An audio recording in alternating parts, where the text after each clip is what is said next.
नमस्कार प्रेक्षकांनो, आपल्या सर्वांची फेवरेट मालिका तू ही रे माझा मित्र या मालिकेचा आजचा म्हणजे सोमवार 8 जूनच्या एपिसोडचा रिव्ह्यू तुम्ही ऐकत आहात प्रेक्षकांनो. आजपर्यंतचे सगळ्यात भारी ट्विस्ट आले आहेत. एक नाही, दोन नाही, तर तीन एकदम सुपर डुपर ट्विस्ट आले आहेत. मग नेमकं तरी घडलं काय हे जाणून घेण्यासाठी हा व्हिडिओ शेवटपर्यंत बघा. आधी तर अंजलीने रमाकांतचा स्वीकार केला आहे. रमाकांतला जेव्हा समजलं की अंजलीच्या आयुष्यात किती मोठं दुःख कोसळलं आहे, राजेशचा खरा चेहरा त्याला समजला, तेव्हा रमाकांतने अंजलीला सावरलं.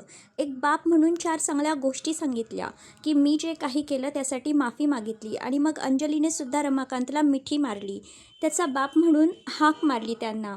खरंच हा सीन खूप इमोशनल आणि हार्ट टचिंग होता. तर दुसरीकडे उदयकांतने ईश्वरीवरती हल्ला केला होता, तिचा जीव घेण्याचा प्रयत्न केला होता. हे अर्णव आणि ईश्वरी आणि घरातल्या सगळ्यांनाच आता समजलंय. आणि मग अर्णव ईश्वरीने ठरवलंय की उदयकांतला पकडायचं आणि ती बाई कोण आहे हे शोधून काढायचं. त्यामुळे वल्लरी तर चांगलीच घाबरलेली आहे. मग वल्लरीसुद्धा हाती लागणार का?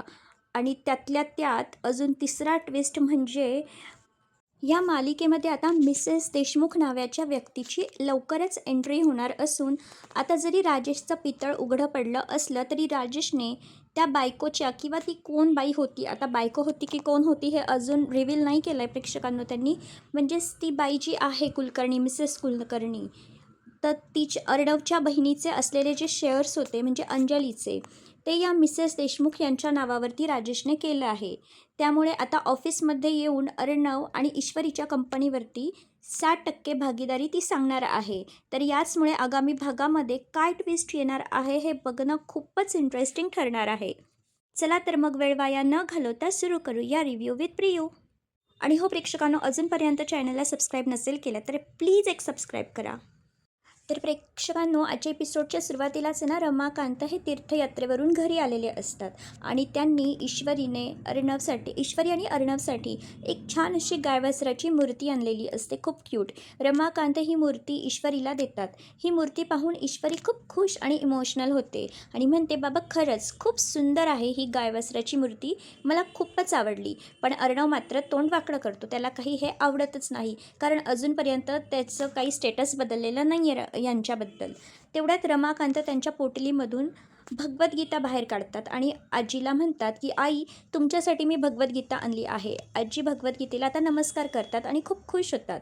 आता मामी तोंड वाकडं करून जातच असते, तेवढ्यात अविनाश मामा तिला थांबवतात आणि म्हणतात की वल्लरी इकडे ये, पहा भाऊजींनी तुझ्यासाठी काय आणलं आहे, भगवद्गीता आणली आहे. तर वल्लरी म्हणते, अजून माझं वय नाही झालं त्यामुळे मला काही वाचायचं नाही आहे. मामा हा विचार करतात की ही आयुष्यात ना कधीच सुधारायची नाही ही बाई. तर आजी मात्र खूप छान अशी हसते आणि मग रमाकांत अंजलीच्या शेजारी येऊन बसतात. अंजली खूप दुःखी असते. रमाकांतला अजून काही माहितीच नाही आहे ना की राजेशचं सत्य सगळ्यांसमोर आलं आहे. त्यामुळे रमाकांत हा अंजलीला म्हणतात की अंजली बेटा, मी तुझ्यासाठी आणि जावई बापूंसाठी हे गिफ्ट आणलं आहे. आता हे ऐकून अंजलीला मोठा धक्काच बसतो. म्हणजे अंजलीच्या सगळ्या आठवणी जाग्या होतात आणि अंजली रडू लागते. घरातील सगळ्यांना माहिती आहे की रमाकांतला हे सत्य अजून माहिती नाही आहे, त्यामुळे सगळेच जण खूप टेन्शनमध्ये येतात की आता अंजली ताईला त्रास व्हायला नको आणि रमाकांतला हे सत्य कसं सांगायचं. तेवढ्यातच रमाकांत विचारतात की जावई बापू कुठे आहेत, अजून ऑफिसमधून आले नाही का, तुम्हाला दोघांना एकत्रच गिफ्ट दिलं असतं. आणि अंजली आता खूपच जास्त रडू लागते. रमाकांत विचारतात की काय झालं अंजली बेटा, तू का रडतीयेस. पण अंजली काही बोलतच नाही. रमाकांतला कळतच नाही की नेमकं काय झालं आहे. जावई बापूंचं नाव काढल्यावरती सगळे एवढ्या टेन्शनमध्ये का आले आणि अंजली का रडतीये. ईश्वरी ही रमाकांतला सगळं सत्य सांगते. बाबा, अंजलीताई रडताय कारण राजेशचं संपूर्ण सत्य जगासमोर आलं आहे. रमाकांतला काही कळतच नाही. रमाकांत विचारतात की संपूर्ण सत्य जगासमोर आलं म्हणजे. आणि मग ईश्वरी संपूर्ण राजेशचं ते काय काय घडलं होतं, भूतकाळात काय केलं, त्या दिवशी अंजलीच्या बर्थडेच्या दिवशी काय काय झालं हे सगळं सांगते. की राजेशने घरात धूर करून सगळ्यांना बेशुद्ध करण्याचा प्रयत्न केला, मग ईश्वरीची जवळीक साधण्याचा प्रयत्न केला, त्यानंतर पोलीस आले, राजेशला घेऊन जात होते. हे सगळं ऐकून रमाकांतला आता मोठा धक्काच बसतो. म्हणजे आपल्याला हे थोडंसं फ्लॅशबॅकमध्ये दाखवलेलं आहे त्यांनी. मग राजेशने ईश्वरीला ओलीस ठेवण्याचा प्रयत्न केला, पण मग ईश्वरीने त्याला धक्का दिला. अर्णवने त्याला मारहाण केली. पोलीस राजेशला घेऊन गेले आणि याआधीसुद्धा राजेशने काय काय फसवणूक केली आहे हे सगळं ईश्वरी सांगते. हे ऐकून रमाकांतला जबरदस्त धक्का बसतो. रमाकांतच्याही डोळ्यात खूप पाणी आलेलं असतं. अंजलीसुद्धा खूप रडत असते. घरातले सगळेच खूप इमोशनल होतात. सगळ्यांच्या त्या जखमा पुन्हा एकदा वर येतात. रमाकांत म्हणतात, अविश्वसनीय, खरंच माझा विश्वासच बसत नाहीये. रमाकांत हा अंजलीच्या खांद्यावरती हात ठेवतात आणि म्हणतात की अंजली बेटा, मी समजू शकतो आता तुझी जी मनस्थिती काय असेल, तुला कसं वाटत असेल, पण तू काळजी करू नको. जे होतं ना ते चांगल्यासाठीच होतं. तो व्यक्ती तुझ्यासाठी योग्य नव्हता, म्हणून देवी आईने त्याला तुझ्या आयुष्यातून काढून दूर फेकून दिलं. पण तू काळजी करू नको. असं समजू नको की तू एकटी आहेस. मी आहे तुझ्याबरोबर. बरोबर आपलं संपूर्ण कुटुंब आहे तुझ्याबरोबर. अंजली बेटा, जर मला हे आधी समजलं असतं ना तर मी तुला आणि चिंटूला सोडून कधीच गेलो नसतो. मला माझी चूक मान्य आहे ना. मी त्याचा पश्चातापसुद्धा करतोय. मी तुम्हाला असं सोडून जायला नको होतं. माझ्याशिवाय तुम्ही दोघे वाढलात. किती अडचणींचा सामोरा गेलात. पण तू एकटी नाही आहे. तू असं विचार करू नको की तू एकटी आहेस. मी आहे तुझ्याबरोबर. संपूर्ण कुटुंब आहे तुझ्याबरोबर आणि कुटुंब हीच माणसाची खरी ताकद असते. हे मला उशिरा कळलं. पण तू हे आत्ताच समजून घे. कुटुंबच तुझी खरी ताकद आहे आणि मी जी चूक केली ना ती तू चूक करू नको. कुठेही सोडून जाण्याचा, पळून जाण्याचा काहीही विचार करू नको. मी आहे तुझ्याबरोबर. आता अर्णव असं तोंड वाकडं करत असतो. म्हणजे त्याला असं बोर वाटत असतं याचं स्पीच. पण अंजली मात्र खूप इमोशनल होते. खरंच रमाकांत एका बापासारखं अंजलीला समजावून सांगत असतात. आणि इतके दिवस अंजली जे मिस करत होती की तिला आईचीही साथ नव्हती, बापाचाही डोक्यावरती हात नव्हता. पण आज तिला बापाचा डोक्यावरती हात अनुभवायला मिळतोय. अंजली खूप इमोशनल होते. रमाकांत तिला समजावून सांगतात की असं समजू नको की त्या व्यक्तीने तुझा विश्वासघात केला म्हणजे तुझं आयुष्यच संपलं. ही तुझ्या आयुष्याची नवीन सुरुवात आहे. तुला स्वतःसाठी जगायचं आहे, तुझ्या कण्णूसाठी जगायचं आहे आणि तू एक आदर्श आई होशील. कण्णूला बापाचंही प्रेम देशील असा माझा पूर्ण विश्वास आहे आणि मी प्रत्येक क्षणी तुझ्याबरोबर आहे. अंजली, मला माहिती आहे जेव्हा तुम्ही लहान होतात, तुम्हाला माझी गरज होती, तेव्हा मी तुमच्याबरोबर नव्हतो. पण मी आज तुला वचन देतो, जेव्हा जेव्हा तुला गरज पडेल ना तेव्हा तेव्हा मी तुझ्याबरोबर असेल. तुझ्या पाठीशी खंबीरपणे उभा असेल. आयुष्याच्या शेवटच्या क्षणापर्यंत तुला कधीही माझी गरज लागली तर मी तुझ्या हाकेला धावून येईल. असं म्हणून रमाकांत अंजलीच्या डोक्यावरती हात ठेवतात आणि रडू लागतात. अंजलीसुद्धा खूप इमोशनल होते आणि म्हणते, बाबा खरंच मी तुम्हाला खूप मिस केलं. तुम्ही आमच्याबरोबर त्यावेळेस नव्हता. पण आज आहात ना याचा मला खूप आनंद होतोय. मला तुमचं प्रेम मिळतंय, तुमचा आधार मिळतो, हे माझ्यासाठी खूप महत्त्वाचं आहे. असं म्हणून अंजली रमाकांतला मिठी मारून रडू लागते. रमाकांतला सुद्धा खूप आनंद होतोय. शेवटी प्रेक्षकांनो, रमाकांतला जे हवं होतं ते झालंय. अंजलीने बाप म्हणून त्यांचा स्वीकार केलाय. इतक्या वर्षानंतर त्यांना बाबा म्हणून हाक मारली आहे. हे दोघं बाप लेकं खूप खुश असतात, इमोशनल असतात, रडत असतात आणि तेवढ्यात अंजली ही अर्णवकडे पाहते आणि अर्णवकडे असा हात पुढे करते की मी बाबांना स्वीकारले, आता तू सुद्धा बाबांना स्वीकार. पण अर्णव तर अर्णवच आहे. आपल्याला तर माहिती किती ॲटिट्यूड आहे त्याच्यामध्ये. अर्णव चिडून म्हणतो, ताई तुला जर यांना स्वीकारायचं असेल तर स्वीकार, मी तुला अडवणार नाही. पण माझ्या मनातलं त्यांच्याबद्दलचे विचार, त्यांचं स्टेटस कधीच बदलणार नाही. मी त्यांना कधीच स्वीकारणार नाही. हे ऐकून अंजलीला वाईट वाटतं. रमाकांत अंजलीला म्हणतो, जाऊ दे बेटा अंजली, इतक्या वर्षानंतर तू मला स्वीकारलं आहे. तुझ्या मनात माझ्याबद्दल जो राग होता तो गेला आहे. माझा पूर्ण विश्वास आहे, जसं आज तुझ्या तोंडून मी बाबा ऐकलाय ना, तसं लवकरच चिंटूच्या तोंडातून सुद्धा मी बाबा ऐकेल. तो सुद्धा मला स्वीकारेल.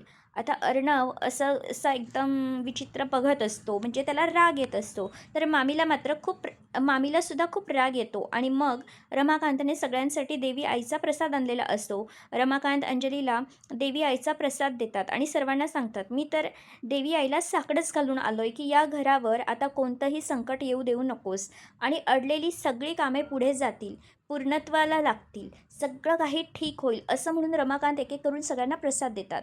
मामाला प्रसाद देतात, त्यानंतर ईश्वरीला प्रसाद देतात. ईश्वरी प्रसाद घेते, मग रमाकांत अर्णवला प्रसाद देत असतात. पण अर्णव नेहमीप्रमाणे आता तोंड वाकडं करतो आणि त्याच वेळेस अर्णवला इन्स्पेक्टरचा आता कॉल येतो. अर्णव आता फोन उचलतो. हा इन्स्पेक्टर म्हणतात की अर्णव साहेब, ईश्वरी मॅडमवरती ज्या व्यक्तीने हल्ला केला होता ना, त्या संशयित गुंड्याला आम्ही ताब्यात घेतलं आहे. हे ऐकून अर्णवला मोठा धक्काच बसतो. अर्णव म्हणतो, व्हॉट? आणि सगळेजण अर्णवकडे पाहू लागतात. ईश्वरी, रमाकांत, मामा, मामी सगळ्यांचं अर्णवकडे आता लक्ष असतं. अर्णव म्हणतो, "मी आत्ता येतोय पोलीस स्टेशनला." तर इन्स्पेक्टर म्हणतात, की "नाही, आत्ता नका येऊ. आता खूप रात्र झाली आहे. उद्या या. उद्या सकाळी या. आणि हो, येताना ईश्वरी मॅडमला घेऊन या. त्याच ओळखतील की हा तो गुंडा आहे की नाही." अर्णव म्हणतो, "ठीक आहे." अर्णव फोन कट करतो. ईश्वरी विचारते, "काय झालं अर्णव सर?" तर अर्णव म्हणतो, की "मिस इंदोर, तुझ्यावरती जो हल्ला झाला होता ना, त्या गुंड्यांना पोलिसांनी पकडलंय." हे ऐकून घरातल्या सगळ्यांनाच आश्चर्याचा धक्का बसतो. तर मामीच्या पायाखालची जमीनच सरकते. अर्णव म्हणतो, की "उद्या सकाळी आपल्याला पोलीस स्टेशनला जायचंय, त्याला ओळखण्यासाठी." आजी, अंजली, मामा, रमाकांत सगळेजण खूप खुश होतात, पण मामी मात्र खूपच घाबरलेली असते. ईश्वरी ही रमाकांतकडे पाहते आणि रमाकांतने देवी आईला जे साकडं घातलंय, जी प्रार्थना केली आहे, त्यामुळेच हे सगळं होतंय. सगळी अडलेली कामं ठीक होत आहे, सगळी संकटं दूर होत आहे, असंच ईश्वरीला वाटतं आणि ईश्वरी खूप खुश असते. पण अर्णव मात्र आता लवकरात लवकर त्या खऱ्या गुन्हेगाराला शोधून काढायचं असतं. असाच विचार करत रमाकांतसुद्धा खूप खुश असतो आणि मग थोड्याच वेळानंतर अंजली ही तिच्या रूममध्ये असते. कन्नूला म्हणते, "अगं बाळा, शांत हो, झोप, नको रडूस. आता तुझे बाबा येणार नाहीये." आणि कन्नू मात्र आपल्या बाबांची वाट पाहत असते. खरंच प्रेक्षकांनो, ते लहान मूल आहे, त्याला काय माहीत नाहीये की त्याचा बाप कसा होता, राजेश कसा आहे. त्याला काही फक्त आपल्या तो बाबांची ओढ लागली आहे, वाट बघतीये ती मुलगी. आणि अंजली आपल्या कन्नूला हेच समजावून सांगत असते, की आता तुझा बाबा पुन्हा कधीच परत येणार नाहीये. तो आपल्याला सोडून कायमचा निघून गेला आहे.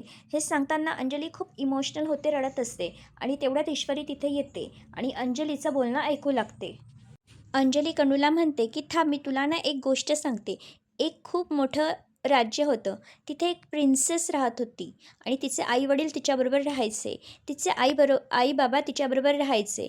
ते तिघं खूप खुश होते. पण एक दिवस शेजारच्या राज्यातील काही लोक आले आणि प्रिन्सेसच्या बाबांना आपल्याबरोबर कायमचं घेऊन गेले. आणि मग प्रिन्सेसची आई आणि प्रिन्सेस या दोघीच राहिल्या. प्रिन्सेसचे बाबा परत कधीच आले नाही." हे सगळं बोलताना अंजली खूप इमोशनल होते. ईश्वरीला सुद्धा वाईट वाटतं. ईश्वरी ही अंजलीजवळ येऊन बसते आणि म्हणते, "ताई, तुम्ही असं का बोलताय? ती आपली कन्नू आहे ना, खूप स्ट्रॉंग आहे आणि तिच्याकडे एक नाही तर 2-2 आया आहेत. त्यामुळे तुम्ही काळजी करू नका. सगळं काही ठीक होईल. तिला बाबाची कमी कधीच भासणार नाही." तेवढ्यात अर्णव तिथे येतो. ईश्वरी म्हणते, "आणि कन्नूकडे तर एक मामासुद्धा आहे ना, आणि मामा संपूर्ण जग तिच्या पायाशी आणून ठेवू शकतो." हे ऐकून अंजलीलाही धीर येतो. तेवढ्यात अर्णव म्हणतो, "हो ताई, तू कन्नूचं टेन्शन घेऊ नको. मी आणि माझी कन्नू आम्ही दोघे एकमेकांसाठी नेहमी आहोत आणि माझ्यासाठी कन्नू हीच माझी पहिली प्रायोरिटी आहे. त्यामुळे तू टेन्शन घेऊ नको." ईश्वरी आणि अर्णव हे दोघे तिला समजावून सांगतात, की "तू आता राजेशचा विचार करू नको. राजेश हा एक वाईट स्वप्न होतं असं समज आणि त्याला कायमचं विसरून जा." तर अंजली म्हणते, "मला तुमच्या दोघांचं म्हणणं पटतंय. मी राजेशला विसरतीये, पण या छोट्याशा बाळाचं काय करू? त्या बाळाला तर कसं समजून सांगायचं की त्याला कळत नाही ना. हे बाळ तर आपल्या बाबांना शोधतंय ना, आपले बाबा परत कधी येतील याची वाट पाहतंय. मी तिला कसं समजावून सांगू की तुझा बाबा परत कधीच येणार नाहीये? मी तिला कसं सांगू की आपण दोघांनी जरी त्या माणसावरती खरं प्रेम केलं असलं ना, तरीसुद्धा त्याचं प्रेम खरं नव्हतं. तो आपल्या प्रेमाला बावळटपणा म्हणायचा. त्याने फक्त पैशांसाठी आपल्याला फसवलं. आणि याच खोट्या प्रेमातून तुझा जन्म झाला, हे मी कन्नूला कसं समजावून सांगू?" हे सगळं बोलताना अंजली खूप इमोशनल होते. अर्णव तिला समजावून सांगतो, की "ताई, एवढा विचार करण्याची गरज नाही आहे. कन्नू अजून खूप लहान आहे. त्याला लळा लागला असेल, पण हळूहळू ती त्याला विसरून जाईल आणि मोठी झाल्यावर तिला काय सांगायचं ना, ते आपण नंतर विचार करू. आता तू त्याचा विचार करू नकोस. दे बरं माझ्या कन्नूला, मी तिला झोपावतो." असं म्हणून अर्णव अंजलीकडून कन्नूला घेतो आणि तिला पाळण्यात ठेवतो. ईश्वरी अंजलीला घट्ट मिठी मारते, तिला शांत करते. अर्णव कन्नूला पाळण्यात ठेवून झोका देत असतो, तिच्याशी खेळत असतो. अंजली आणि ईश्वरी खूप खुश असतात. आता अंजलीला सावरायचं, या धक्क्यातून बाहेर काढायचं असंच या दोघांनी ठरवलेलं असतं. पण इकडे मामीला मात्र जबरदस्त धक्का बसलेला असतो. मामी तिच्या रूममध्ये असते आणि विचार करत असते. ईश्वरीवरती ज्या गुंड्यांनी हल्ला केला ते गुंड पकडले गेलेत आता हे गुंड पोलिसांना सगळ्यात आधी त्या उदयकांतचं नाव सांगतील, कारण उदयकांतने त्यांना सुपारी दिली होती. आणि जर पोलीस उदयकांतपर्यंत पोहोचले तर उदयकांत माझं नाव सांगेल आणि मग पोलीस माझ्यापर्यंत पोहोचतील. मला असं शांत हातावर हात ठेवून उभं नाही राहून चालणार. मला काहीतरी करावंच लागेल, काहीतरी करावं लागेल. एवढ्यात मामीला एक आयडिया सुचते. मामी म्हणते ते गुंड आधी उदयकांतचं नाव घेतील आणि मग उदयकांत माझं नाव घेईल. पण जर मी उदयकांतला संपवलं तर उदयकांतपर्यंत पोलीस पोचतील. त्याआधीच उदयकांत संपलेला असेल, माझं नाव घेण्याच्या लायक राहिलेला नसेल. मग काय? मग तर आता माझ्यापर्यंत कोणी पोचूच शकत नाही. आता स्वतःला वाचवण्यासाठी मला त्या उदयकांतचा काटा काढावाच लागणार, त्या उदयकांतला संपवावंच लागणार. असा ठाम निर्धार आता मामी करते. म्हणजे मामी ही स्वतःला वाचवण्यासाठी कुठल्याही थराला जाऊ शकते. आणि ते म्हणतात ना की एक पाप केलं, एक खोटं बोललं की ते लपवण्यासाठी 1000 पापं करावी लागतात, 1000 वेळा खोटं बोलावं लागतं. मामीचं सुद्धा तेच झालं आहे. मामीने रमाकांत आणि सुप्रियाला अडकवलं प्रॉपर्टीच्या हव्यासापोटी आणि हे पाप लपवण्यासाठी तिला आता एकानंतर एक चुका म्हणाव्या किंवा पाप म्हणावी करावंच लागतंय. आणि राजेशपेक्षा जास्त वेगळी ती नाही आहे. राजेश विकृत होता तर मामीसुद्धा एकदमच प्रो लेवलची विकृत आहे, एवढं मात्र खरं. आणि मग दुसरा दिवस उजाडतो. आकाश त्याच्या रूममध्ये झोपलेला असतो. त्याने नाईट शिफ्ट केलेली असते. एवढा मोठा बिझनेसमन पण त्याला नाईट शिफ्ट करावी लागते. म्हणजे नाईट शिफ्ट नाही आहे प्रेक्षकांनो, अर्णवने काहीतरी अर्जंट कामासाठी त्याला रात्री कामासाठी पाठवलेलं होतं.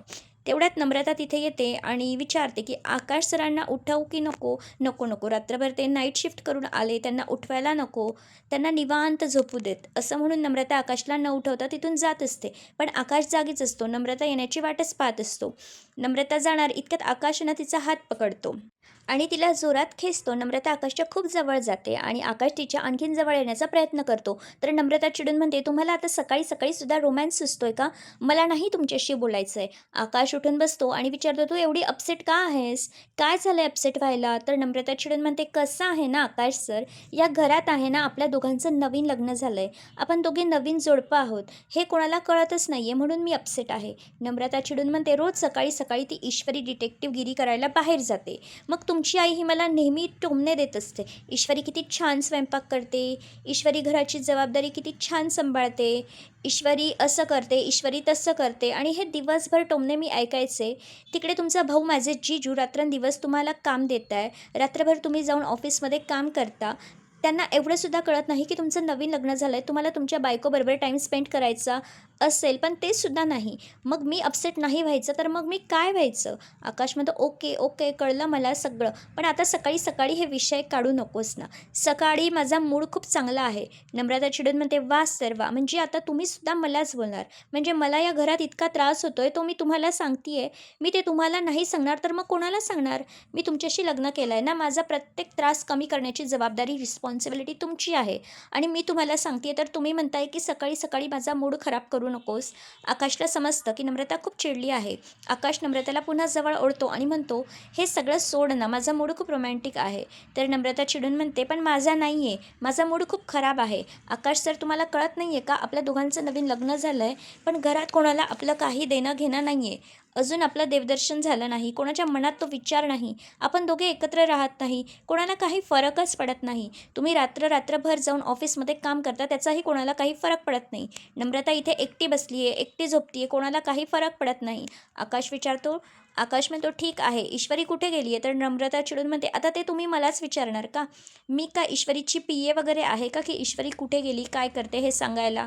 गेली असेल कुठेतरी डिटेक्टिव्हगिरी करायला, एखाद्या प्रकरणामध्ये ती या घरची सून आहे की डिटेक्टिव्ह आहे तेच मला कळत नाही. रोज सकाळी ईश्वरी उठते आणि काहीतरी डिटेक्टिव्हगिरी करण्यासाठी बाहेर पडते, मग घरातली सगळी कामे माझ्यावर येऊन पडतात आणि मी ते सगळं नीट करण्याचा प्रयत्न करते, पण तरीसुद्धा तुमच्या घरातील सगळ्यांना ईश्वरीच्याच हातचं खायचं असतं. तुमच्या आजीला ईश्वरीच्या हातातूनच सगळं लागतं, इवन चष्मासुद्धा ईश्वरीच्या हातून गोळ्या घ्यायच्या असतात. तुमची आई तर मला रात्रंदिवस टोमणे देते, तुझी बहीण अशी, तुझी बहीण तशी, आणि तू कशी, आणि मला हेच ऐकावं लागतं. आणि तुमचे बाबा तर प्रत्येक गोष्टीत मस्करीमध्ये घेतात, त्यांना काही सिरियसनेसच नाही आहे. आकाश म्हणतो, आता सोड ना नम्रता, रात्रभर मी काम करून आलो आहे, सकाळी तुझ्याशी छान गप्पा मारेल, रोमॅन्स करेल असं मला वाटलं होतं, आणि तू हे सगळं मला काय सांगत बसली आहे? नम्रता चिडून म्हणते, सर मी हे सगळं तुम्हाला सांगत बसली आहे कारण हे खूप महत्त्वाचं आहे.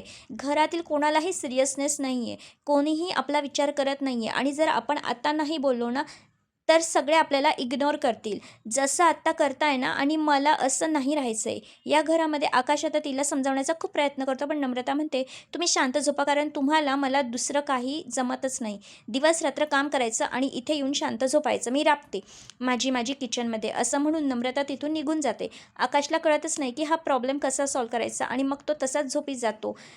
इकडे अर्णव आणि ईश्वरी हे पोलीस स्टेशनमध्ये आलेले असतात. इन्स्पेक्टर त्यांना सांगतो की आम्हाला वेदांत हॉस्पिटलमधून हा संशयास्पद सापडला आहे. वेदांत हॉस्पिटलमध्येच पत्रकार धुमाळ ॲडमिट आहे. आता त्यांच्या पाठीत गोळी लागली होती, पण कदाचित तो कोमात गेला आहे, आणि वल्लरीचं नाव सांगायचं नाही म्हणून 2-4 वर्ष कोमातून बाहेर येत नाही असंच मला तरी वाटतंय.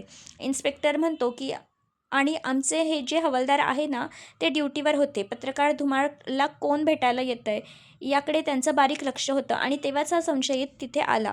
हवालदाराला त्याच्यावरती संशय आला. त्यांनी त्याला एक हटकलं आणि तर धरण्याचा प्रयत्न केला, तर तो पळून जात होता. त्यामुळे हवालदाराने त्याला पकडलं आणि इथे घेऊन आला आहे. आणि तेवढ्यात हवालदार हा संशय त्याला घेऊन तिथे येतो. अर्णव आणि ईश्वरी त्याच्याकडे असे बघतच असतात, आणि तेवढ्यात ईश्वरीला आठवतो की हाच तो गुंड आहे ज्याने ईश्वरीच्या म्हणजे माझ्या डोक्यात जोरदार वार केला होता. त्यामुळे ईश्वरी ही बेशुद्ध होऊन पडली होती. ईश्वरीला हे सगळं आठवतं, अर्णवला सुद्धा आठवतं, आणि अर्णव चक्क या गुंड्याच्या अंगावरती धावून जातो. त्याची कॉलर पकडतो आणि त्याला धमकी देतो की लवकरात लवकर सांग कोणी केलं सांग, नाही तर तुझा खेळ मी इथेच संपवेल. इन्स्पेक्टर म्हणतो अर्णव साहेब तुम्ही कायदा हातात घेऊ नका, मी त्याला विचारतो. आता अर्णव शांत होतो, आणि मग इन्स्पेक्टर त्याला जाब विचारतात की सांग, ईश्वरी मॅडमची सुपारी तुला कोणी दिली होती, सांग, लवकर सांग. आणि इकडे मामीचं मात्र असं एकदम हे होत असतं, खूप टेन्शनमध्ये असते मामी खूप टेन्शनमध्ये असते. ईश्वरी आणि अर्णव सकाळपासून पोलीस स्टेशनमध्ये गेलेत, अजून आलेले नाही आहेत. त्यांना काही कळलं तर नसेल ना, माझं नाव त्या गुंड्यांनी घेतलं असेल का, असं ती विचार करत असते. उदयकांतला पकडलं असेल का, काय झालं असेल, काही कळतच नाही, असाच विचार आता मामी इकडे करत असते. आणि मामीला वाटतं फोनच करते. मामी ईश्वरीला फोन करते, आणि इकडे इन्स्पेक्टर या गुंड्याची धुलाई करत असतो. बोल लवकर, कोणी सुपारी दिली होती, बोल लवकर. तो त्याच्या एकानंतर एक थोबाडीत मारत असतो, आणि तेवढ्यात ईश्वरीला आता मामींचा कॉल येतो फोनवरती बोलण्यासाठी. ईश्वरी ही केबिनमधून बाहेर येते, फोन उचलते आणि विचारते आणि म्हणते की बोला मामी, काय झालं. तर मामी चिडून म्हणते ईश्वरी सकाळी सकाळी कुठे गेलीस गं. ईश्वरी म्हणते काय झालं मामी, काही काम आहे का तुमचं. तर मामी म्हणते नाही काम नाही आहे, पण सकाळी कामं त्या नम्रताच्या अंगावरती टाकून कुठे गेलीस, तू लवकर घरी परत ये. ईश्वरी म्हणते हो मामी, मी नमुताईशी बोलते, आता मला महत्त्वाचं काम आहे, असं म्हणून ईश्वरी फोन कट करते. मामीला खूप राग येतो. मामी विचार करते ईश्वरीने चक्क माझा फोन कट केला, काय होत असेल तिथे, काहीच कळायला मार्ग नाही आहे. कमीत कमी त्या उदयकांतला फोन करून अलर्ट तरी करते. आता काल रात्री हीच मामी म्हणत होती की मी उदयकांतचा काटा काढते, आणि आता तीच मामी रात्रभर शांत झोपून होती, तिने काही केलं नाही, आणि आता सकाळी उठल्यावरती म्हणते की मी उदयकांतला अलर्ट करते, त्याला सांगते की पोलीस तुला शोधतील. मामी उदयकांतला कॉल करते, पण उदयकांतचा फोन आता स्विच ऑफ लागतोय. मामी चिडून म्हणते कुठे मेलाय हा फोन, स्विच ऑफ करून का बसलाय, पोलीस जेव्हा याला पकडतील ना तेव्हा त्याला अक्कल येईल, असा विचार करून मामी खूप चिडते. आता तिला काय करू, उदयकांतचा काटा काढायचा असतो. रात्रीचा प्लॅन ती रात्रीत विसरून गेली असंच मला वाटतंय. आणि इकडे इन्स्पेक्टर या गुंड्याची चांगलीच धुलाई करत असतो. ईश्वरी आतमध्ये येते, आणि मग हा गुंड म्हणतो साहेब मारू नका, सगळं काही सांगतो. इन्स्पेक्टर विचारतो की बोल लवकर, कोणी सुपारी दिली होती. तर हा गुंड म्हणतो मला फक्त एका व्यक्तीचा फोन यायचा, त्याने फोनवरच आम्हाला हे सगळं काम करायला सांगितलं होतं. अर्णव हे सगळं ऐकतो. तेवढ्यात ईश्वरी म्हणते एक सांगा मला, तो माणूस होता म्हणजे पुरुष होता की स्त्री होती. तर हा गुंड सांगतो की पुरुष होता. पुरुष ऐकून ईश्वरी आणि अर्णवला मोठा धक्काच बसतो, कारण या दोघांना असं वाटत असतं की रमाकांत आणि सुप्रियाच्या केसमध्ये जी स्त्री आहे तिनेच नक्की ईश्वरीवरती हल्ला केला आहे, हल्ला करण्यासाठी सुपारी दिली असेल. पण हा गुंड आता पुरुषांबद्दल सांगतोय, मग हा पुरुष नेमका कोण असेल, ईश्वरीची सुपारी देणारा पुरुष कोण आहे, हाच प्रश्न आता अर्णव आणि ईश्वरीला पडतो, आणि ते याबद्दल विचार करत असतात. आजचा एपिसोड इथेच संपतो प्रेक्षकांनो. खरंच आजचा एपिसोड तर खूप इंटरेस्टिंग होता, आणि दिवसेंदिवस खरंच खूप आता ट्विस्ट येत आहेत. आता पुढच्या एपिसोडमध्ये आपण पाहू की इन्स्पेक्टर या गुंड्याला म्हणजे त्या उदयकांतचं स्केच बनवायला सांगणार आहे, आणि मग ईश्वरी आणि अर्णव समोरच स्केच आर्टिस्ट या उदयकांतचं स्केच बनवणार आहे आणि हे स्केच पाहून अर्णव आणि ईश्वरीला जबरदस्त धक्का बसेल. अर्णव ईश्वरीला सांगेल की हा तर माझा काका उदयकांत आहे. उदयकांत काका. मग ईश्वरी आणि अर्णव हे स्केच घेऊन घरी परत येतील. रमाकांत, अंजली, मामा, मामी, आजी या सगळ्यांना हे स्केच दाखवतील आणि त्यांना सांगतील की उदयकांत काकानेच ईश्वरीवरती तो जीवघेणा हल्ला केला होता. तोच या हल्ल्याच्या मागे होता. ईश्वरी म्हणेल, मला पूर्ण गॅरंटी आहे की उदयकांतला नक्की त्या बाईने मदत केली असेल, जिने रमाकांत आणि सुप्रियाच्या प्रकरणामध्ये तो सगळा डाव रचला होता. आणि एकदा का उदयकांत हाती लागला मग ती बाईसुद्धा आपल्या हाती लागणार आणि मग त्या बाईच्या हातात आपण बेडी घालणार, त्या बाईला तुरुंगात पाठवणार. ती बाई आता हे ऐकून वल्लरीला चांगलाच धक्का बसेल, कारण ती बाई म्हणजे वल्लरीला माहिती आहे की ती बाई दुसरी तिसरी कोणीच नाही तर ती स्वतः आहे आणि जर उदयकांतच्या यांच्या हाती लागला तर मी संपेल. वल्लरी हे उदयकांतला पुन्हा पुन्हा फोन करत असेल पण उदयकांतचा फोनच लागणार नाही, त्यामुळे वल्लरी खूप घाबरणार आणि मग आता वल्लरीचा सुद्धा खेळ संपणार का? तुम्हाला काय वाटतंय कमेंट करून नक्की सांगा. पुन्हा भेटूया उद्याच्या भागात. तोपर्यंत बाय बाय आणि हो प्रेक्षकांनो, एक सबस्क्राईब करून टाका. Bye bye.